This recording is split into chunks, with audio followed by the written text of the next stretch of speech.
Hey, what's up, everybody? This is Shalane with Hey Did You Know? And today I want to talk about the one thing that I know that has been on the news for quite some time.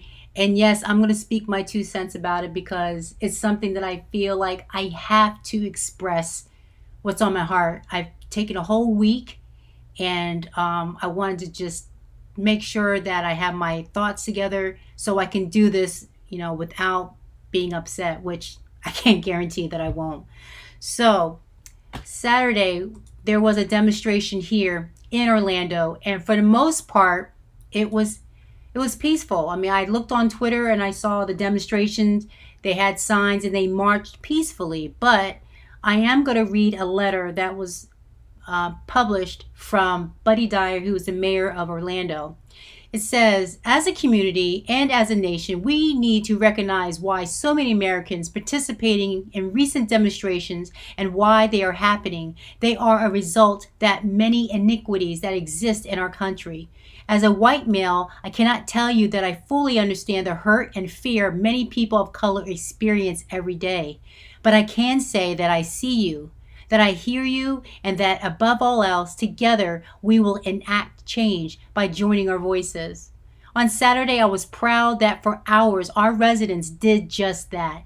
They peacefully demonstrated in our city, and I was proud that OPD officers were there to help them march and gather, ensuring their safety and the safety of everyone in our community.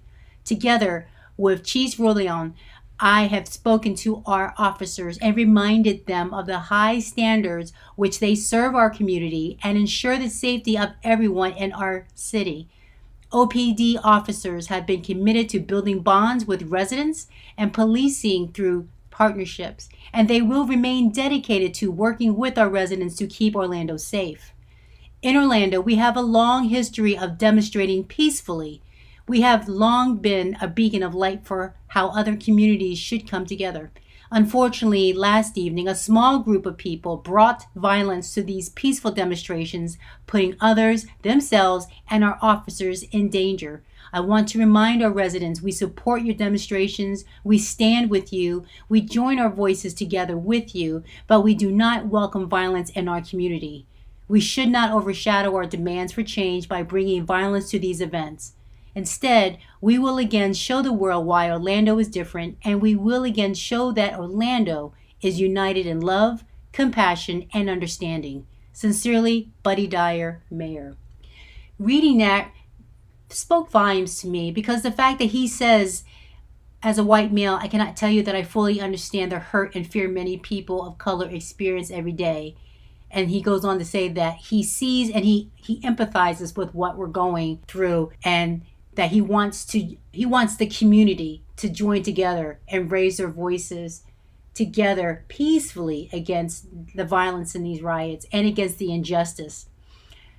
I have to say, all this week, this has been on my mind. As a mother, I have a son who, although he's multiracial, he's still considered black. The same goes for my brother, who's a veteran, by the way, but at the end of the day, to look at him, you don't see veteran first. You see the color of his skin. And again, my father, even though my father is in his late 70s, again, you see a male who is African American.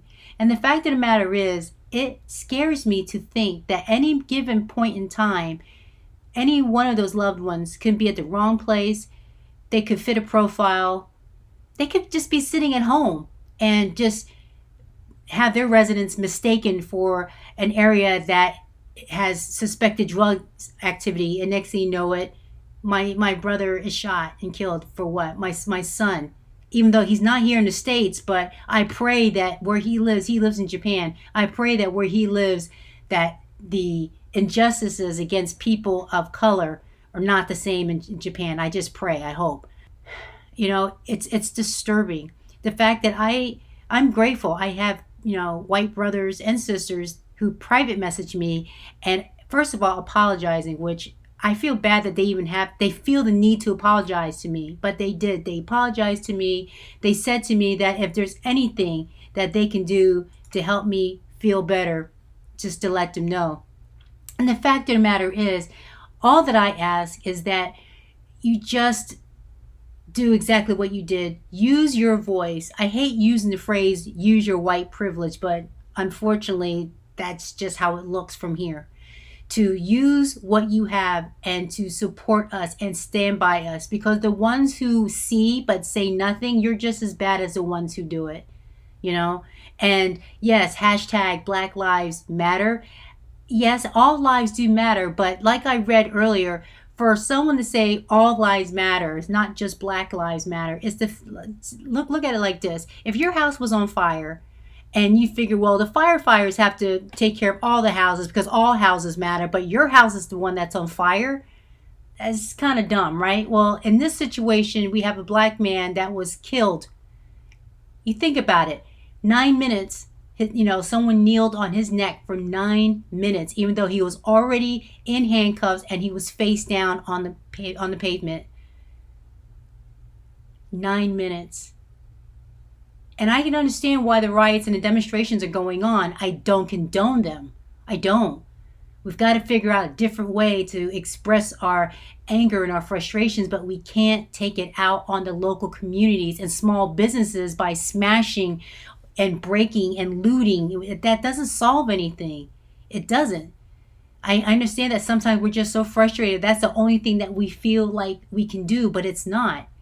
And here's the deal. I don't know how you've been feeling lately, but I just went out to the grocery store today, and let's not forget too, COVID is still, it's still out there. So we still have the cultural war that's going on with the mask, but then you have people who are still they're not respecting the social distancing of keeping away. Stay away from me. I just want to come in here and get my groceries and leave.